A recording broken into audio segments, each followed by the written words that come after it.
नमस्कार साथियों, स्वागत है आप सभी का। तो आज की क्लास में हिंदी व्याकरण के कुछ महत्वपूर्ण प्रश्नों के बारे में पढ़ेंगे। जो भी प्रश्न आपको कराए जा रहे हैं वो हिंदी की विभिन्न परीक्षाओं में पूछे गए प्रश्न हैं। तो काफ़ी महत्वपूर्ण वीडियो है, आप लोग एंड तक देखिएगा। और जो भी विद्यार्थी पहली बार क्लास ले रहे हैं चैनल को सब्सक्राइब जरूर कर लें, क्योंकि इसी तरह के महत्वपूर्ण प्रश्न चैनल पर डेली कराए जा रहे हैं। तो आप लोग अपनी तैयारी के लिए चैनल से जुड़ सकते हैं।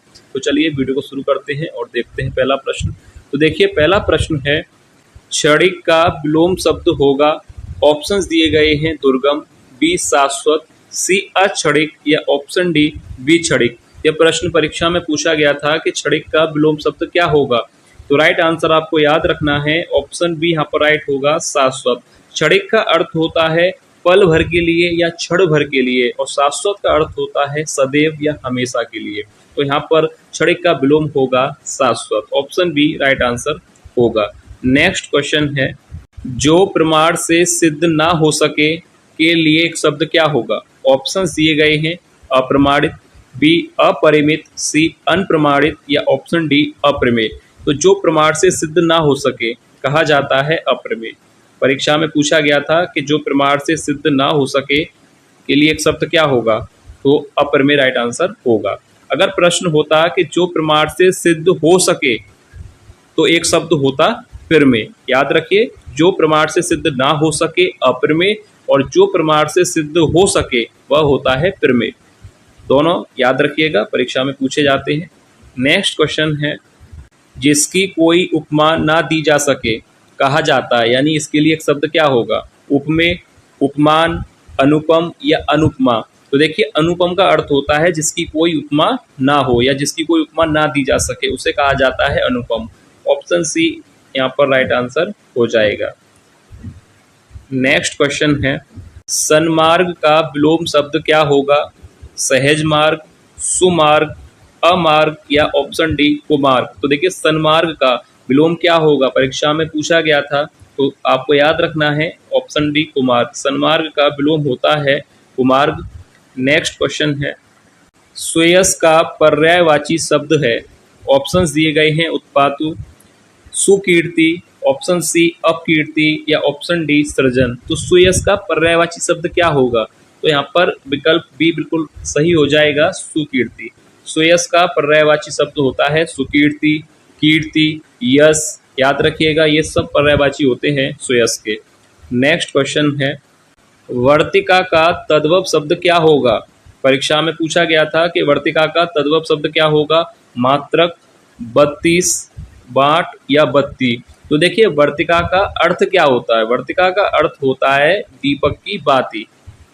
ठीक है, वर्तिका का अर्थ होता है दीपक की बाती। तो विकल्प यहाँ पर क्या होगा, ऑप्शन डी यहाँ पर सही हो जाएगा, ऑप्शन डी यानी बत्ती। याद रखिएगा, वर्तिका तत्सम शब्द है और तद्भव होगा इसका बत्ती। नेक्स्ट क्वेश्चन है, गजवदन का पर्यायवाची शब्द है। ऑप्शन ए गर्जन, बी गणपति, सी मेघनाथ या ऑप्शन डी विष्णु। गजवदन का पर्यायवाची शब्द है। तो देखिए, सरल प्रश्न है, ऑप्शन बी यहाँ पर राइट हो जाएगा, गणपति। गणपति का पर्यायवाची शब्द है गजवदन। तो याद रखिएगा, ऑप्शन बी राइट आंसर होगा। नेक्स्ट क्वेश्चन है, जिस स्त्री का पुत्र और पति ना हो के लिए एक शब्द क्या होगा, अबला या अकेल्या, अविरा या विधवा। तो आपको बताना है कि जिस स्त्री का पुत्र और पति ना हो के लिए एक शब्द क्या होना चाहिए। तो देखिए, याद रखिए, परीक्षा वाला ही प्रश्न है, ऑप्शन सी यहाँ पर हो जाएगा, अविरा। क्योंकि अविरा का अर्थ ही यही है कि जिस स्त्री का पुत्र और पति ना हो के लिए एक शब्द अविरा होता है। तो ऑप्शन सी राइट आंसर हो जाएगा। नेक्स्ट क्वेश्चन है, परेवा का तत्सम रूप है। ऑप्शन ए परवा, बी परेवा, सी प्रतिपदा या ऑप्शन डी पड़ेवा। देखिए, परेवा तद्भव है और इसका तत्सम होता है प्रतिपदा। ऑप्शन सी यहाँ पर राइट आंसर हो जाएगा। परेवा का तत्सम होगा प्रतिपदा, ना कि पड़ेवा। ऑप्शन डी गलत है। आप ऑप्शन डी अगर टिक कर रहे हैं, सोच रहे हैं, तो गलत है। परेवा का तत्सम रूप होगा प्रतिपदा। नेक्स्ट क्वेश्चन है, वसुंधरा का पर्यायवाची शब्द होगा। Option A Ratnakar, B Kaladhar, सी क्षिति या ऑप्शन डी दिनकर। तो देखिए, वसुंधरा किसका पर्यायवाची होता है? पृथ्वी का। और पृथ्वी के पर्यायवाची काफ़ी हैं, जिसमें सबसे ज़्यादा पूछा जाता है अचला, भूमि, धरा। ये सब जो पर्यायवाची हैं वो वसुंधरा यानी पृथ्वी के हैं। तो यहाँ पर भी क्या पर्यायवाची होगा? तो देखिए ऑप्शन सी यहाँ पर सही हो जाएगा, क्षिति। क्षिति भी किसका होता है? पृथ्वी का। ये सब पर्यायवाची पृथ्वी के हैं, वसुंधरा, रत्नगर्भा, क्षिति, अचला और भूमि, धरा। काफ़ी पर्यायवाची हैं, आप लोग याद कर लीजिएगा। पर यहाँ पर ऑप्शन सी राइट होगा, क्षिति। क्षिति का अर्थ भी होता है पृथ्वी। तो नेक्स्ट क्वेश्चन है, निम्न में शुद्ध वाक्य कौन सा है? ऑप्शन ए युद्ध लड़ा जा रहा है, या ऑप्शन बी युद्ध किया जा रहा है, या ऑप्शन सी युद्ध हो रहा है, या ऑप्शन डी युद्ध मचाया जा रहा है। और ये जो प्रश्न आते हैं ना, यहीं पर नंबर गलत होते हैं, क्योंकि यहाँ पर इनको सही करना थोड़ा कठिन पड़ता है। ये तो फिर भी सरल है, मैंने देखे हैं काफ़ी प्रश्न होते हैं जो नंबर कट जाते हैं। तो यहाँ पर ध्यान से देखिएगा कि शुद्ध वाक्य कौन सा है। तो ऑप्शन देखिए, यहाँ पर युद्ध लड़ा जा रहा है, युद्ध किया जा रहा है, ये दोनों ही गलत हैं। तो शुद्ध वाक्य यहाँ पर होगा युद्ध हो रहा है। ऑप्शन सी यहाँ पर सही हो जाएगा, ना कि लड़ा जा रहा है, ना ही किया जा रहा है, और मचाया जा रहा तो बिल्कुल गलत है। तो ऑप्शन सी सही होगा, युद्ध हो रहा है। वर्तनी के हिसाब से हमें देखना होता है कि वाक्य कौन सा शुद्ध है। तो युद्ध हो रहा है, ऑप्शन सी बिल्कुल सही होगा। नेक्स्ट क्वेश्चन है, निम्न में से तत्सम शब्द कौन सा है? ऑप्शन ए रैन, बी रस्सी, सी सरसों, या ऑप्शन डी साटिका। तो देखिए तत्सम शब्द अर्थात संस्कृत का शब्द, तो यहाँ पर क्या होगा राइट आंसर? ऑप्शन डी साटिका तत्सम होगा। अब इसका तद्भव भी तो होगा, तो साटिका का तद्भव क्या होता है? साड़ी। याद रखिएगा, साटिका तत्सम शब्द है और साड़ी तद्भव शब्द। सूक्ष्म का विलोम शब्द है। ऑप्शन ए स्थूल, बी बारीक, सी छेड़, या ऑप्शन डी पतला। यह प्रश्न काफी बार पूछा जाता है, तो अच्छी तरह से इसका आंसर देख लीजिएगा। सूक्ष्म का विलोम होता है स्थूल। ऑप्शन पहला ही यहाँ पर सही हो जाएगा, सूक्ष्म का विलोम होगा स्थूल। नेक्स्ट क्वेश्चन है, रुधिर का पर्यायवाची शब्द होगा। ऑप्शन ए खग, बी अर्कजा, सी रक्त, या ऑप्शन डी नेत्र। तो सरल प्रश्न है, रुधिर का पर्यायवाची शब्द होगा ऑप्शन सी रक्त। ऑप्शन सी यहाँ पर राइट आंसर हो जाएगा, रुधिर का पर्यायवाची होगा रक्त। नेक्स्ट क्वेश्चन है, जो कम खर्च करता हो के लिए एक शब्द क्या होगा? कंजूस, या मक्खी चूस, या लोभी, या मितव्ययी। क्या कहा जाएगा जो कम खर्च करता हो?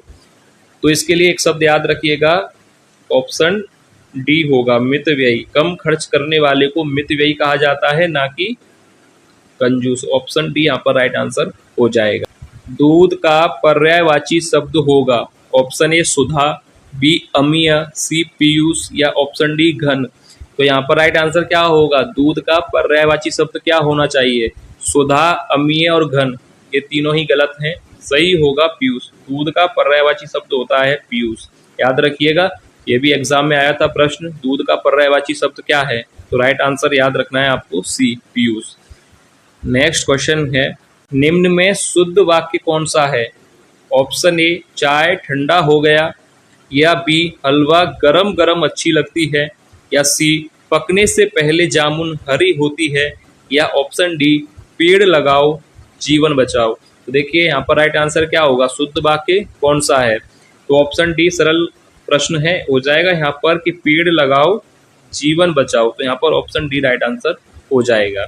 नेक्स्ट क्वेश्चन है, हर्ष का विलोम शब्द है। ऑप्शन ए खुशी, बी विषाद, सी उल्लास, या डी आनंद। तो हर्ष का विलोम सरल प्रश्न है, ऑप्शन बी हो जाएगा विषाद। हर्ष का विलोम होता है विषाद। याद रखिए, हर्ष का विलोम होगा विषाद। नेक्स्ट क्वेश्चन है, कपित्थ का तद्भव शब्द क्या है?